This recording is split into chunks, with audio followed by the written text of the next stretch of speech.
pour une fois, c'est la première fois, on peut dire que le tissu humain s'est déchiré. C'est déchiré. Et pourtant, peut-être que c'était peut-être une occasion de réfléchir un peu à la destinée de l'homme.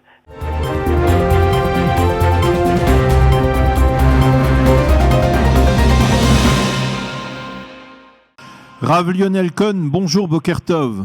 Boker Tov, Boker Tov. Merci d'être avec nous ce matin. Je rappelle à nos auditeurs qui ne le savent pas que vous êtes le directeur du célèbre Institut des jeunes filles de Ofakim, ancien professeur de littérature française à l'université de Bar-Ilan. Vous êtes habitant depuis de très nombreuses années de la ville de Bnei Brak. Et nous vous sollicitons ce matin d'abord parce que aussi vous êtes vous-même souffrant du coronavirus. Vous avez été diagnostiqué comme positif, vous et votre épouse. Alors la première question avant de vous demander ce qui se passe à Bnei Brak, c'est de savoir comment vous vous portez ce matin.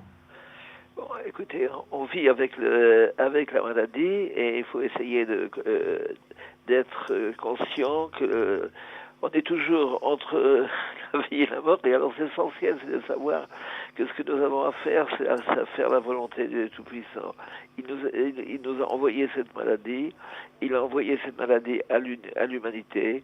Et on peut se demander quelle est la signification de cette maladie. Nous ne comprenons pas exactement ce qui est arrivé, parce que subitement, un petit virus qui vient de Chine s'étend sur l'humanité entière.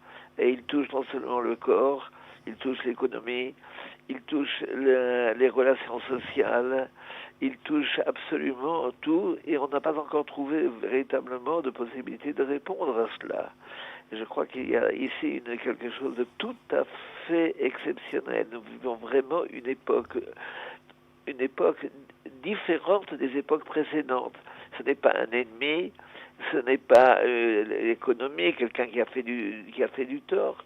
C'est un petit fléau et un petit virus. Il faut savoir comment réagir. Et là-dessus, j'espère que vous permettez, Monsieur Haïk, je voudrais dire la chose suivante. Il est très important d'écouter les andrayot, les directives. Les directives, c'est extrêmement important, parce qu'il faut savoir qu'on n'a pas le droit de jouer avec notre vie. La Torah nous dit gardez bien votre vie. Nous avons entre les mains notre vie, notre existence.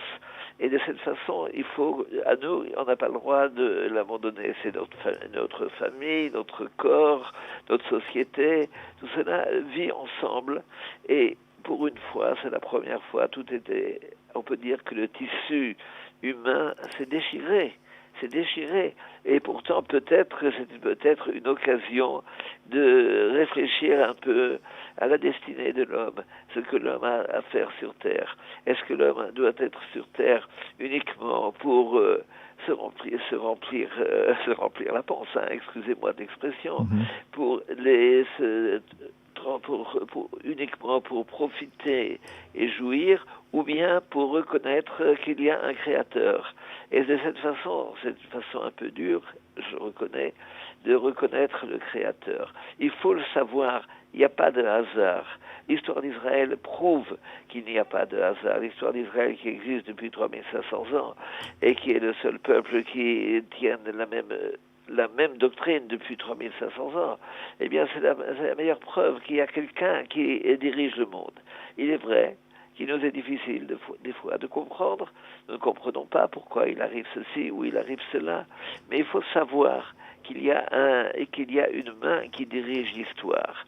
Nous sommes convaincus que si nous faisons les efforts nécessaires pour nous rapprocher de l'autre, pour faire du bien, pour être décidés à ne pas penser uniquement à soi, mais à penser un peu à l'autre, et de cette façon, nous sommes persuadés que la Géoula viendra. Nous sommes persuadés.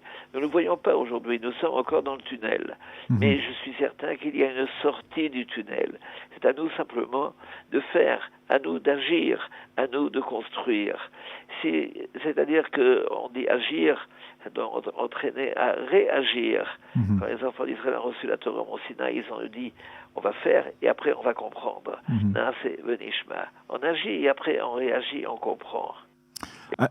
Vous m'avez suivi, monsieur. Je vous ai suivi parfaitement et bien entendu, le message et l'enseignement que l'on peut ou que l'on doit tirer de cette crise est effectivement extrêmement important. Peut-être qu'on y reviendra encore, mais je voudrais avant tout, Rav Cohn, vous demander un peu ce qui se passe, d'abord, ce qui se passe concrètement dans la ville de Bnei Brak aujourd'hui. Est-ce que les mesures restrictives annoncées par le gouvernement sont totalement respectées par l'ensemble de la population aujourd'hui ? Oui. Et c'est l'impression. Bon, et alors il y en a qui ne savent pas encore. On n'a pas les mêmes informations par Internet, etc. Puisqu'on ne l'écoute pas, mais il y a tout le temps des voitures dans les rues qui annoncent et qui disent les instructions des rabbins, des rabbanim. Les rabbanim insistent énormément sur le fait qu'il faut rester à la maison et qu'il faut pas, et que les minyanim, il n'y a pas de minyanim aujourd'hui. Chacun prie pour soi, chez soi. Pour tout le monde, mais chez soi. C'est très, très important. Et effectivement, il est possible qu'il y en a qui ne sont pas tellement disciplinés. Il faut toujours lutter contre les indisciplinés. Mais malgré tout, dans l'ensemble, il ne faut pas accepter l'idée qu'à Bnei Brak, on oppose... On n'écoute pas les instructions officielles. Alors, tout de même, vous parliez des rabbinim. Les rabbinim, on sait qu'ils sont extrêmement écoutés par le monde orthodoxe, par leurs élèves, par leurs disciples, par la population. Et est-ce que vous n'avez pas vous-même le sentiment que les rabbinim ont tardé avant d'expliquer la gravité de la situation ou d'obliger justement leurs élèves, leurs disciples à être disciplinés, c'est le cas de le dire, jusqu'au bout pour respecter, pour éviter justement la propagation à laquelle on assiste aujourd'hui dans la ville de Bnei Brak? Écoutez, je ne crois pas qu'ils ont tardé. Peut-être qu'on ne s'est pas immédiatement rendu compte de la gravité de la propagation. C'est possible. Les gens ont voulu essayer encore de faire des minyanim un peu inofficiels, etc. Mais finalement, c'était peut-être un peu en retard. Mais finalement, je pense que la discipline est pratiquement totale. Il n'y a pas, dites-moi si je me trompe, il n'y a pas, ou chez certains rabbinim, ou chez certains juifs orthodoxes, une forme de déterminisme qui dit bien, de toutes les manières, non, c'est Akadosh Baruch Hu qui nous protège, pas obligatoirement les médecins et certainement pas le ministère de la Santé. Je m'inscris en faux contre cette idée. C'est totalement faux. Il faut écouter les rabbanim, il faut écouter les médecins. C'est très important. Pikuach nefesh, on transgresse le Shabbat pour sauver des vies. Je m'inscris en faux totalement contre une telle. C'est une idée qui est répandue chez les gens qui ne connaissent pas la Torah. Mais quand on connaît la Torah, on sait que Akadosh Baruch Hu veut que nous protégions. C'est absolument, il ne peut pas dire qu'il y a une sorte de fatalisme. Oh, c'est pas grave, il arrivera ce qu'il arrivera. Non, non et non. Il faut lutter et continuer à lutter.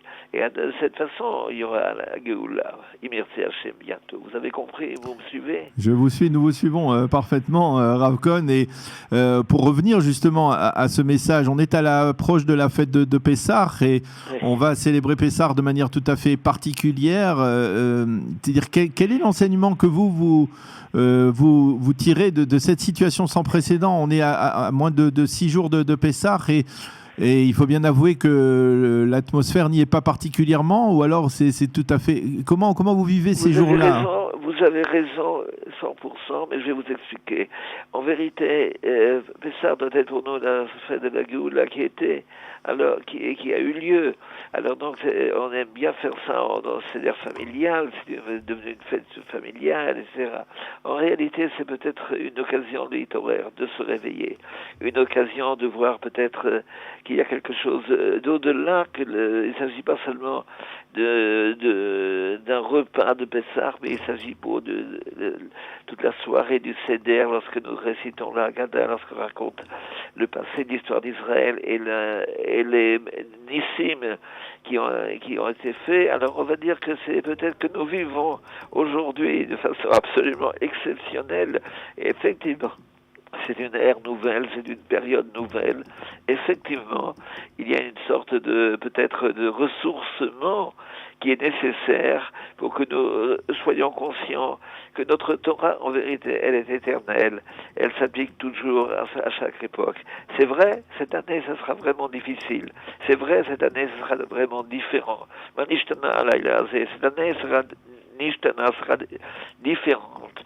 Mais notre foi, notre émouna, c'est quelque chose qui tient le peuple d'Israël depuis son existence, depuis la révélation du Sinaï, depuis que les enfants d'Israël étaient dans le désert après le passage de la mer où Yaminu Bachem, Abraham Avinu, il a déjà dit Emin Bachem. La émouna, ça doit être notre arme secrète. Donc effectivement, pour Pessah, c'est curieux. Pour Pessah, c'est inhabituel. Mais il faut utiliser à chaque époque la période comme il faut. Il faut utiliser les éléments qui sont entre nos mains pour que nous puissions retrouver et rencontrer le Créateur. On le voit, ça s'appelait les Shimurim, la nuit protégée. Et cette nuit protégée, on dit, le Midrash nous dit que c'était la nuit où Sarah, la femme d'Abraham, a été enlevée en Égypte. Mm-hmm. Et c'est la même nuit, cette nuit-là. Eh bien, cette nuit, nous espérons peut-être que nous verrons, si Dieu veut, bientôt la libération de toute cette